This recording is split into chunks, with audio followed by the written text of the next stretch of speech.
আল্লাহর হাবিব সাল্লাল্লাহু আলাইহি ওয়াসাল্লাম সাহাবীদেরকে নিয়ে চলে গেলেন বদরের প্রান্তে। কোথায়? বদরের প্রান্তে রক্তক্ষয়ী যুদ্ধ হলো। আল্লাহ রাব্বুল আলামিন মুসলমানদের বিজয়ের জন্য 5000 ফেরেশতা দিয়ে মুসলমানদের সপক্ষে অবস্থান করিয়ে মুসলমানদেরকে বিজয় দিয়েছেন। সুবহানাল্লাহ। কারণ মুসলমানেরা ভরসা করেছিল কার উপরে?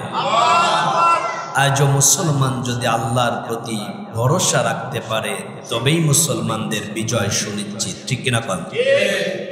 একদিকে ইসরায়েল, অপরদিকে ইরান।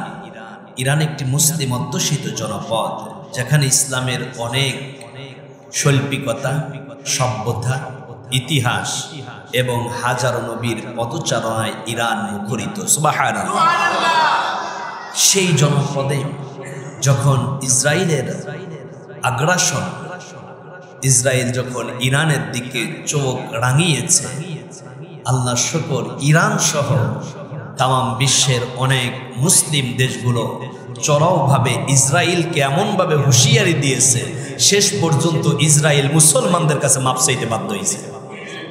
ঠিক আজও যদি মুসলমান তার ইমান, আমল, তাহজিব, তামাদ্দুনকে নিয়ে মাথা উঁচু করে দাঁড়ায় যেতে পারে, তামাম বিশ্বের ইহুদি, নাসারা, বৌদ্ধ, খ্রিস্টান, বেঈমানেরা মুসলমানদের দেখে থর থর থর থর করে কাঁপবে। এজন্য কবি কত চমৎকার করে বলেছেন, বাতিল সে দবনে ওয়ালে, বাতিল সে দবনে ওয়ালে है इस्लाम नहीं हम, सौ बढ़कर चुका है तू इंतहा हमारा। চমৎকার কথা। বিশ্ব দেখেছে বারে বারে, মোমেন কখনো হারে না, জীবন দিতে পারে মুসলমান, কোনদিন ঈমান দিতে জানে না। আমরা আমাদের জীবনটাকে দিয়ে দিতে পারি, কিন্তু পশ্চিমকালেও বাতিলের সামনে আমাদের ঈমান বিক্রি করতে পারি না। ঠিক এরকম। এর নাম মুসলমান। এর নাম কি? মুসলমান। আল্লাহ রাব্বুল আলামিন যেন ইরানের উপরে রহম দেয় এবং ইরানকে আল্লাহ রাব্বুল আলামিন যেন বিজয় দান করেন। পড়ুন আমিন। কে শিয়া, কে সুন্নি, কে আহলে হাদিস, কে আহলে বায়াত, কে পীরের মুরিদ, কে আবার তবলিগ, এইগুলো দেখার কোনো সুযোগ নাই।